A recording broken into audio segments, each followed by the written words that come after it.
Hello everyone, my name is Deepak and I'm a tax code advisor. Today I want to talk about inheriting property. Most of my clients are now seniors. They are thinking about retiring one day in next 10, 15, 20 years and they would like their properties to be inherited by their kids. So if you are in that circle, then I think you're going to find what I have to share with you extremely beneficial. I'm going to give a brief overview as to some of the problems that I see in my practice.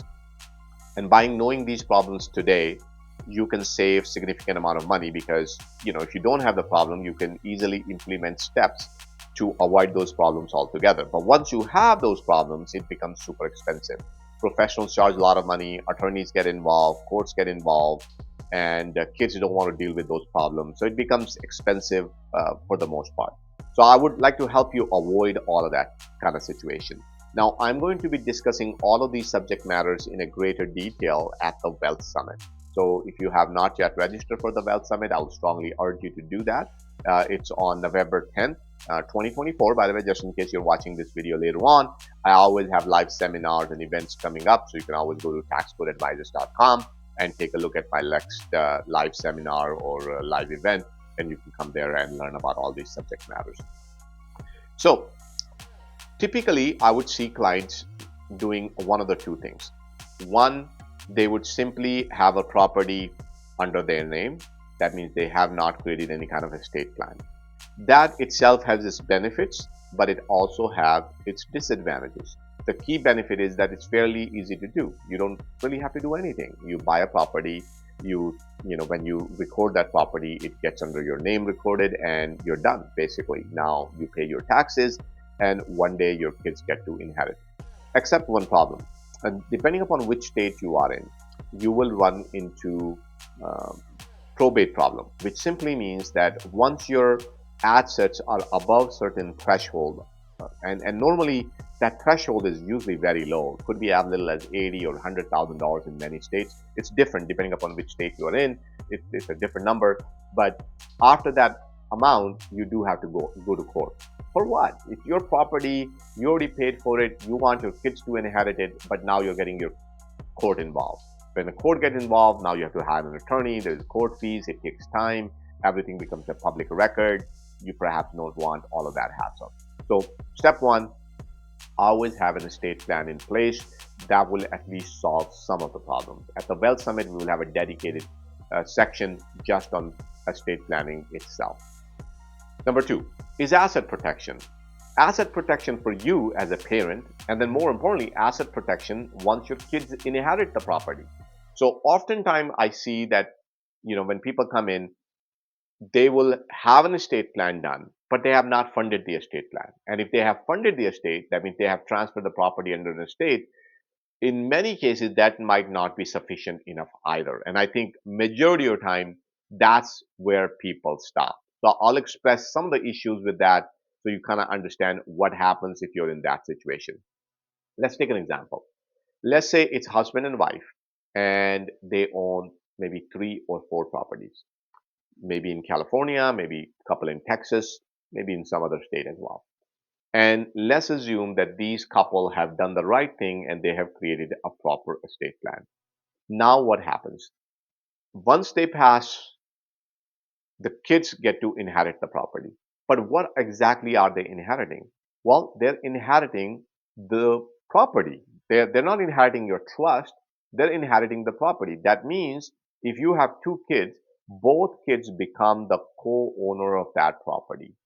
First question is maybe you don't even want that. Maybe you want to assign one property to one kid, another to another one, and so forth.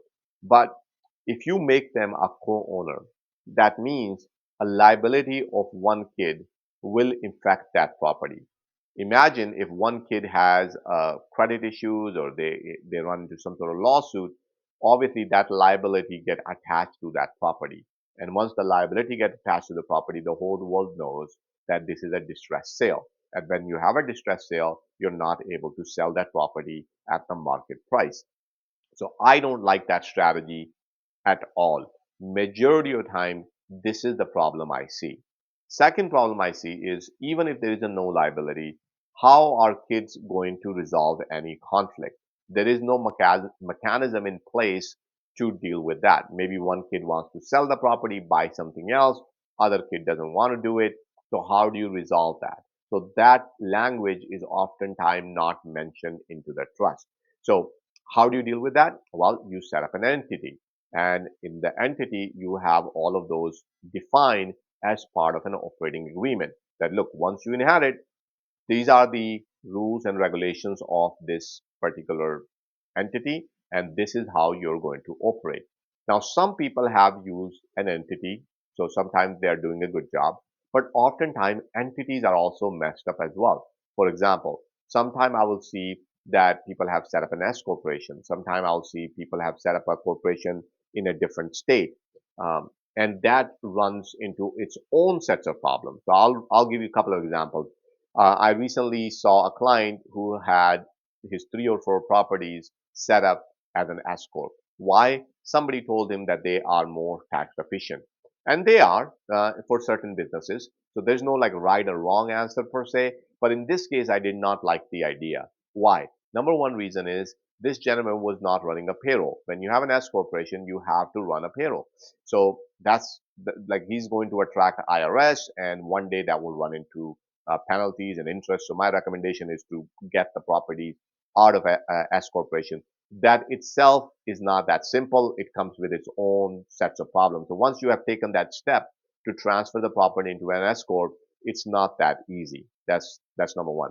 Number two is if you want your kids to inherit the property, you would like them to get a step up basis. That means, let's say if your basis in the property is $100,000, by the time you passed away, property had appreciated to $1 million, you would like your kids to have $1 million basis.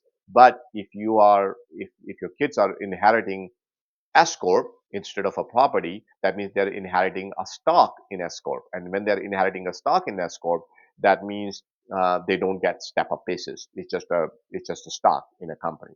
So that's another problem they run into. Third problem I would see is oftentimes people are not able to use their basis problem. I know that's a really an accounting language, but it simply means that if I want to take a distribution from a particular business, it cannot exceed my basis. Basis is usually what you put into the business as well as all the debt. But if it's an S corp, then the debt doesn't count. So once you put the property in, and guess what? A lot of people have um, debt on their property. So this whole S corp idea oftentimes doesn't work. So I see this kind of mess. Similarly, I see mess with LLCs. Similarly, I see it with C corp because people get this knowledge from internet these days, and they get super confused. So I think is LLCs a bad thing, or S corp a bad thing, or a C corp is a bad thing, or should it be under your personal name? Honestly speaking, all of those could be good or bad. It just depends what your situation is, what your goals are, what you are trying to do. So that's our purpose this year at the Wealth Summit, to kind of declutter that information and make it super easy for people who are thinking about inheriting assets, or people who would like to pass on their assets to your kids. So if you are in that age group where you need to start planning for your distribution, then I would strongly urge you. And let me clarify, nobody really knows what will happen tomorrow. So honestly speaking, I think everybody should do that from day one. You should do this before you even buy the property, because if you do this before you buy the property, you will save a ton. Once you buy the property, there's some administrative cost and some legal cost to execute all of these strategies.